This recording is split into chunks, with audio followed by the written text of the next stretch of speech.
Before this video starts, I would like to give a huge mention to Paul Parson and his book The Science of Doctor Who, as it was crucial to making this video possible. I do recommend you check it out, and it's got tons of stuff like the science behind the sonic screwdriver, the Cybermen, K9 and much more. But with that out of the way, let's get the video started. Doctor Who follows a fairly simple structure. Every episode features the Doctor and his constant companion. Who's that Pokemon? Yep, it's the TARDIS. Well, every episode except Mission to the Unknown, but that's just a weird episode. But let me ask you this. Have you ever wanted a TARDIS of your own? You're lying if you say you haven't. Who doesn't want to... Say a quick trip round the 12 galaxies and then back to Perivale in time for tea? But TARDISes aren't real. You can't have one of your own. Can't you? In this video, I'll show you how you can make a TARDIS of your own. From little things like the chameleon circuit to big things like time travel. Are you ready?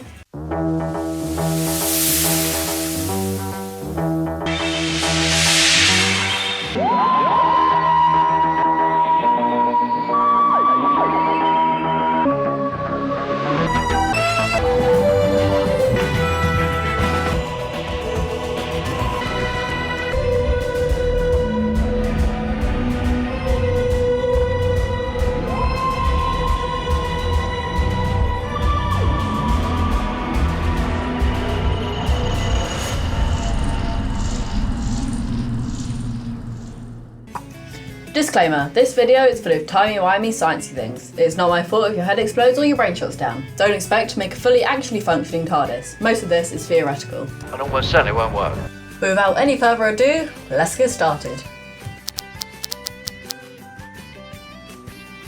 Like most things, the TARDIS has an appearance, but its appearance is unique, both inside and out. Let's start on the interior. It's bigger on the inside. Is it? I noticed. Doctor Who's explanation of the TARDIS is that it's dimensionally transcendent, which is basically a fancy made-up term to tell all the people complaining about the TARDIS being bigger on the inside that it just is. So that means we have to look elsewhere. The first Doctor says, You say you can't fit an enormous building into one of your smaller sitting rooms? No. But you've discovered television, haven't you? Yes. Then by showing an enormous building on your television screen, you can do what seemed impossible, couldn't you? This sort of suggests it's all an illusion. 12th Doctor companion 𝕋𝕙𝕻 says, You have to imagine a very big box fitting inside a very small box. Okay? Then you have to make one. It's the second part people normally get stuck on. which really isn't helpful. However, our best bet doesn't come from the show at all, rather than a scientist by the name of Chris van den Broek. His theory involves another theory, which I'll explain first. Einstein's theory of relativity. Einstein explains that things feel one way to one person and another way to another person. He makes a good example with time being relative. I quote, "When you sit with a nice girl for 2 hours, you think it's only a minute. When you sit on a hot stove for a minute, you think it's 2 hours." Future me here, this is actually a fake quote, but it's still a good one to explain, nonetheless. How we talk about gravity, Einstein's theory of relativity can be used here. It describes gravitational pull as curvature. It bends space-time. Take the sun's gravitational pull. Imagine it making a bowl-shaped dent in space-time. Earth and the other planets rolled around the inside of the bowl. Going back to Van den Broek, he realised by choosing just the right kind of matter and arranging it in just the right kind of way, he can manipulate space-time to construct a bubble that's bigger on the inside. Sound familiar? To understand how this works, imagine a 2D plane with a 2D TARDIS and a 2D human. The 2D human would see a small TARDIS, but if we, a 3D human, look at it, we would see a big 3D bulge coming out the back of the TARDIS. Now turn the 2D into 3D and the 3D into 4D, and you get a TARDIS that's bigger on the inside. But we still need that matter to bend space-time in such a way. Van den Broek found it needed exotic matter. Exotic matter is probably the strangest thing we've ever discovered. It has negative pressure. If you blow up a balloon with it, the balloon deflates. Some types have negative mass, but we warned, if you try to think about that too much, you might think your head has been pumped with exotic matter. So that's the key. All we need to make a TARDIS, right? Not quite. Notice how we don't have any bigger in the inside houses. As the name suggests, exotic matter isn't easy to find. The only way to get it is via the Casimir effect, discovered by Hendrik Casimir. It works by putting two metal plates just a few millionths of a metre apart, then putting them into a vacuum. If you see them move slightly towards each other, then you get exotic matter. I won't go into how it works because it involves a lot of quantum physics, mind-melting science, and also takes forever to explain. All we need to know is we have our exotic matter. Just one small problem. The amount of exotic matter we get is minuscule. A billionth of a gram. That's 0.000000000000000000000000000000001. That is 27 zeros followed by a 1. And this is negative mass. Also, as soon as you remove the plates, the matter disappears. But it does still exist. We just need to know how to mass produce it. For the TARDIS, we need around 1,000,000,000,000,000,000,000,000,000,000,000 kilograms of exotic matter, which is 1 followed by 16 zeros. But that's that. After that, arrange the exotic matter into a hollow sphere. Slap your TARDIS interior inside, and boom, a TARDIS that's bigger on the inside. Brain exploded yet? Now that we can actually fit our interior inside, we need to make one. The first room is the control room. We'll leave the control column blank for now, as we'll add the buttons while we go along. For now, choose which console room you want. Personally, I'm taking the 1996 TARDIS, and add it into the interior. Now let's move on to the next room, the food room. This consists of some tables and chairs, and the main event, the food machine. It can make whatever food you want. But how does it work? It works by taking different flavours and sticking them together into a small white cube. That can be a full English breakfast, jack of potatoes, fish and chips, any meal from anywhere at any time. NASA are making something similar. They want to make enjoyable meals for astronauts while also keeping them small and simple. To help them build this device, they've recruited Kavae this. He's been working on a way of turning a meal or recipe into a formula or equation. He even uses new symbols to represent ingredients and what you do with them. He is then working with 𝕋𝕙𝕖 from Cambridge to turn these equations into food. By programming a computer to read the formula, the computer can then order robots to make the food into small packets to be eaten by your astronaut or TARDIS member. The computer could even learn how to make its own meals, depending on how nutritious and delicious the astronauts find different things. This is a rare instance when we've actually done better than Doctor Who, even if this was only from 1963. The next room is a lot simpler, just the sleeping quarters. The only special thing here is the beds fold up, which is easy to achieve with a hinge attached to a pulley mechanism activated by a button. This is something so simple you could probably make one yourself with enough money. In fact, most of these rooms are quite basic. I won't tell you in depth, but a few of the remaining rooms are personalised bedrooms, wardrobe, garage, secondary control room, sick bay, library, swimming pool, sometimes they're in the same room. I was in the swimming pool. You said you're in the library. So is the swimming pool. There's an art gallery, garden, greenhouse, and finally the cloister room. However, there are some more rooms I'm going to explain in greater detail. The zero room is up first, and at first thought you might think it's quite simple, just zero gravity, right? But unfortunately we don't actually have a way of making zero gravity just yet, so this one's going to have to be put on the chopping block for now. Next up are the rooms containing the Eye of Harmony. I say rooms because technically there is two, one above the eye which we'll talk about soon, and the room containing the actual eye itself. Now the Eye of Harmony is used as an engine in Doctor Who. It's used to power the TARDIS. One problem with that in real life is the plain fact that the Eye of Harmony is a black hole. Objection!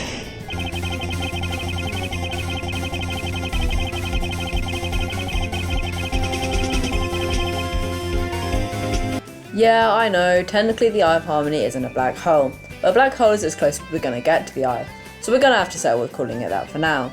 Anyways, as I was saying, the Eye of Harmony is a black hole, and the problem with that is humans and black holes don't mix well. Also, the black hole would probably suck up any TARDIS interior, and probably the surrounding universe. I mean, look at the size of that thing. But putting that aside for now, how do we draw power from a black hole? Black holes are basically a giant vacuum cleaner, sucking everything up. Even time gets distorted and slowed down. However, this giant vacuum is only a small bit of the black hole, called, rather ominously, a singularity. This is then surrounded by a sort of whirlpool, known as the event horizon. This is what traps the victims as they get pulled in by the singularity.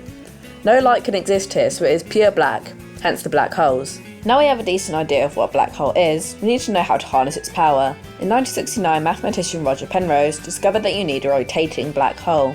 Rotating black holes had already been experimented with in 1963 by Roy Kerr. He discovered rotating black holes had an outer, smarty-shaped part which he named the ergosphere. Back to Penrose, he realised that because the ergosphere is outside the event horizon, it's possible to enter, get spun around a bit, and then leave faster. a bit like grabbing hold of a merry-go-round and then jumping off a lot faster, or maybe like that one scene from Matilda. I'll get you back.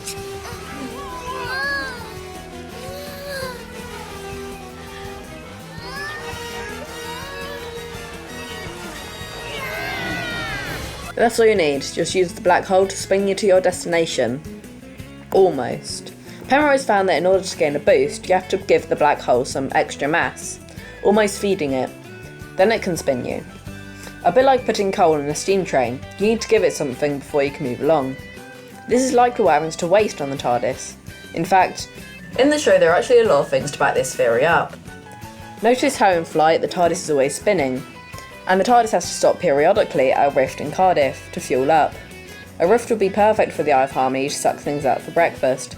Also, coming back to the room above the Eye of Harmony, this centrepiece opens up, and this is likely how mass is deposited and the eye is fed. In fact, all toilets on the TARDIS probably lead to the eye to feed it. But that's how we can power the TARDIS. But there's still a problem.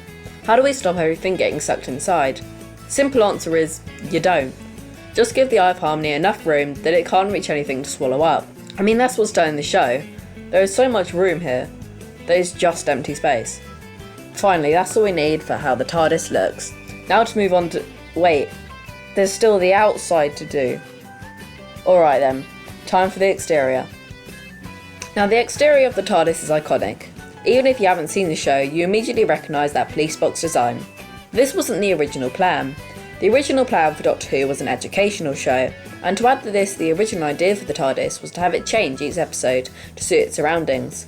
This way, children could learn about common historical objects, and the BBC also wouldn't have to explain how a spaceship can land unnoticed in different places. However, this changing TARDIS idea never saw the light of day, as due to budget constraints they couldn't afford to make a new prop each episode. However, they still reference this idea in the show, within the second episode the Doctor complaining that the TARDIS hasn't changed appearance. It's still a police box. Why hasn't it changed? In fact, when we see other TARDISes, they always have changing appearances, and the explanation is the main TARDIS is broken. What's broken? The chameleon circuit. This is what changes the appearance of the TARDIS. Now you could be boring and make the Doctor's TARDIS and just have a police box, but come on, that's just lazy. But how do we make a changing exterior? Professor Tony Ryan reckons we can use a phenomenon called electrostriction. This causes plastics and other non-electrical conductors to change shape under an electric field. It happens when the molecules in the materials align to the direction of the field. Ryan's lab has made special plastics that can expand and contract by 5 times. Ryan then imagines Van den Broek's bubble sitting inside a so-called smart tent, made of this plastic. Then when the TARDIS lands, a computer can look at the outside world through the scanner and do a reverse Google image search of its surroundings to find out what to turn itself into. Then it would send just the right kind of electric field to turn the smart tent into a certain shape. Colour can then be added using a sort of electronic paper, like the kind used in foldable phones. In fact, this technology could be seen in the near future, as this is almost possible to do now. After this, slap a manual search on the TARDIS console in case you want to choose your own exterior. In fact, that reverse image search could be used to also tell you where you are and what date it is. Add this to your console as well. There is one more thing needed for our exterior: a force field. Physicist Dr. 𝕻𝕬𝕻 𝔻𝕻 from the University of Surrey says we need electromagnets. These could simply repel things thrown at them. Just one small problem: it only works on magnetic or electric objects. 𝕻𝕻 𝔻𝕻 has a solution for that.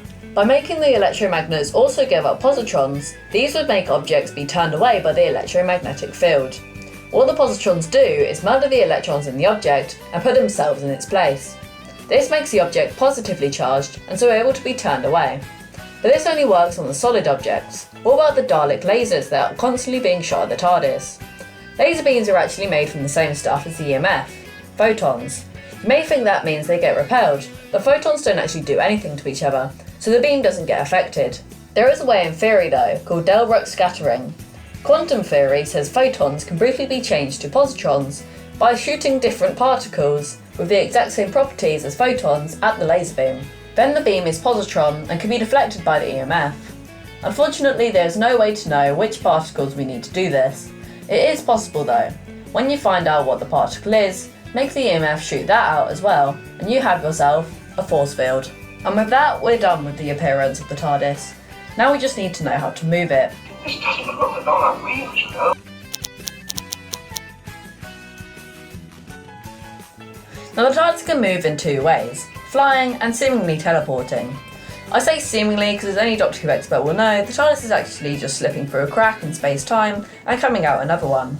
I'll talk about this in a second, but first, how do we make our TARDIS fly? We've already got our momentum from the Eye of Harmony, but that only flings us. How do we control that fling? Your first thought is probably rockets. I mean, that's what works for us. But unfortunately, even rockets, 10 times the power of our own, are way too slow. Well, it turns out we need something called a warp drive. Warp drives are quite common in science fiction, but how do we make one? Well, in 1994, physicist Dr. 𝕋𝕙𝕖 𝔻𝕠𝕻 from Cardiff found how. According to Einstein, nothing can travel through space faster than light. So 𝔻𝕻𝕻 decided not to travel through space, but to bend space to make it into a wave for the ship to ride on top of. In order to do this, we need some more of that exotic matter from earlier. If we arrange the exotic matter just right, we can have a warp drive. However, the amount needed is astronomical. We need 6000000. No, wait, that's too long. I'm not reading that many zeros. For now, let's just say the much easier 6 followed by 62 zeros. Now this may seem a lot, but it's not that much, right? Well, it turns out the amount of exotic matter we need is equal to 10 billion times the weight of the universe. But wait, this is for a spaceship. What about our TARDIS? Well, because our TARDIS is small, we actually only need around 300000000000000000000000000 kilograms. That's 3 followed by 33 zeros.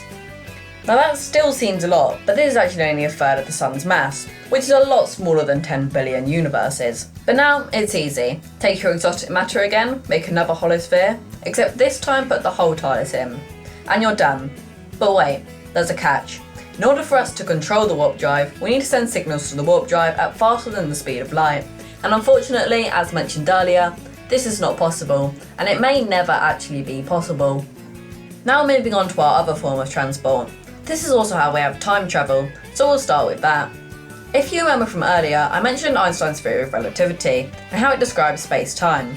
Well, many scientists wondered, if we can bend space-time normally, what's to stop us from bending space-time so far back it goes to the past? Well, according to Einstein, nothing. Just a year after the theory of relativity was published, a scientist by the name of Ludwig Flamm released his idea of a special hole in space-time. You've probably heard of it, a wormhole. They work by sort of having a long region of space, let's say here to Jupiter. Usually we'd have to go all the way across space. But by bending space-time backwards, we can make a tunnel from Earth to Jupiter and we can get there much quicker. But yeah, wormholes can get us to places quicker, but what about time travel? If you have a wormhole and take one end of it and move at the speed of over 1/10 of light speed, then a strange phenomenon called time dilation happens. This essentially makes time at the moving wormhole slower, so that when you stop, this wormhole is in the future and your other one is in the past. If you jump into your future wormhole, then you'll appear in the past. The faster you move, the further in time you travel, and how long you travel also affects this. So perfect, we have our time travel, but sadly we can only go to the future and back. And this may always be the case, but however, in the Doctor Who universe, I do have a theory. You know how all Time Lords have to look into the untempered schism? Well, my theory is that this is actually a natural wormhole which are theorised to exist in real life, and this wormhole takes you all the way back to the Big Bang. This way, Time Lords can jump back to the Big Bang and can now time travel from any time. If you're struggling with this whole wormhole theory, imagine a road. Your time machine can only go forwards and backwards to where it joined the road. If you find another road leading to the start of your road, you can then travel across the entire road. Now just change your road to time, and this is how time travel works. Unfortunately, we still have 2 more problems. Our first is that the wormhole will close too quickly before we can get through it. Luckily, we can use our good old friend exotic matter to help us. By attaching a sort of exotic matter gun on top of our TARDIS, it can shoot exotic matter at the sides of the wormhole to keep it stayed open until we leave. Our next problem is a lot bigger, however. How we make these wormholes. Sadly, we have again found something we cannot do currently, but it may be seen in the distant future. Once you figure out how to make a wormhole, add a button on the console to activate it, and also add controls for the warp drive. And now we have a TARDIS that can fly, time travel, change shape and is bigger on the inside. There is just one last thing we need to do.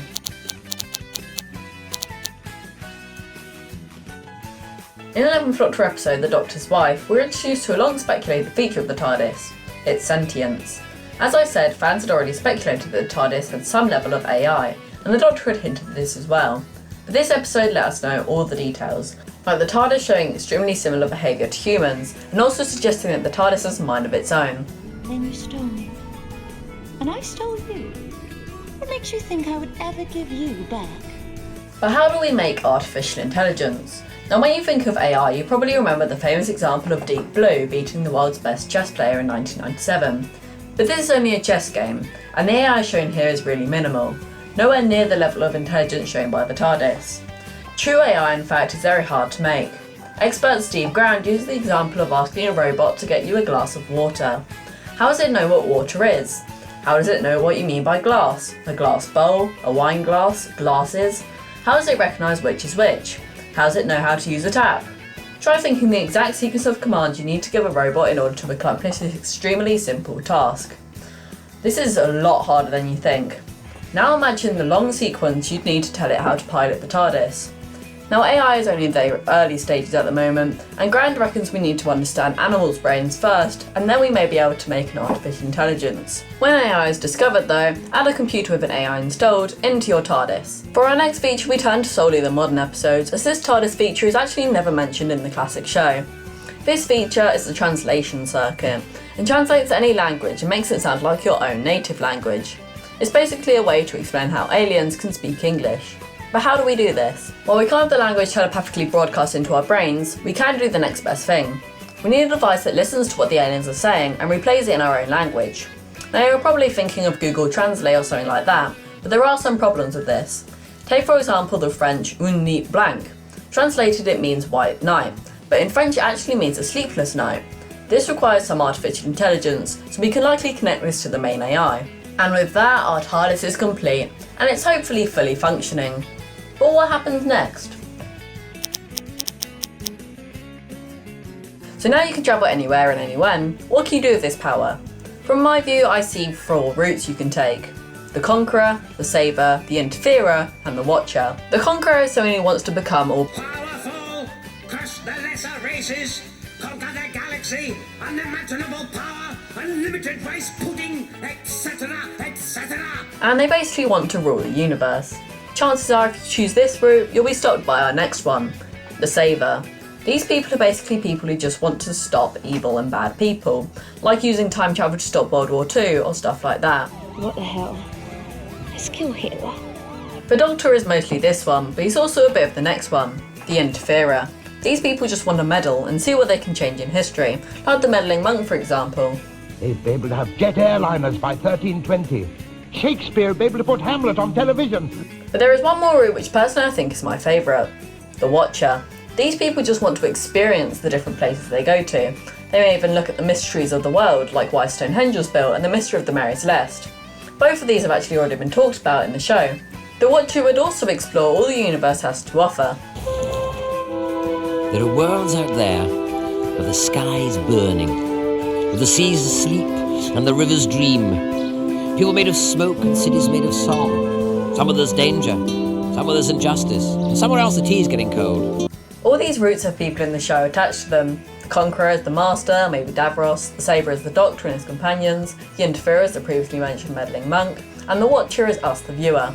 But whichever route you choose, you're still a traveller, a wanderer through the galaxy, like the Doctor, a cosmic hobo. And on that note, I would like to end today's video.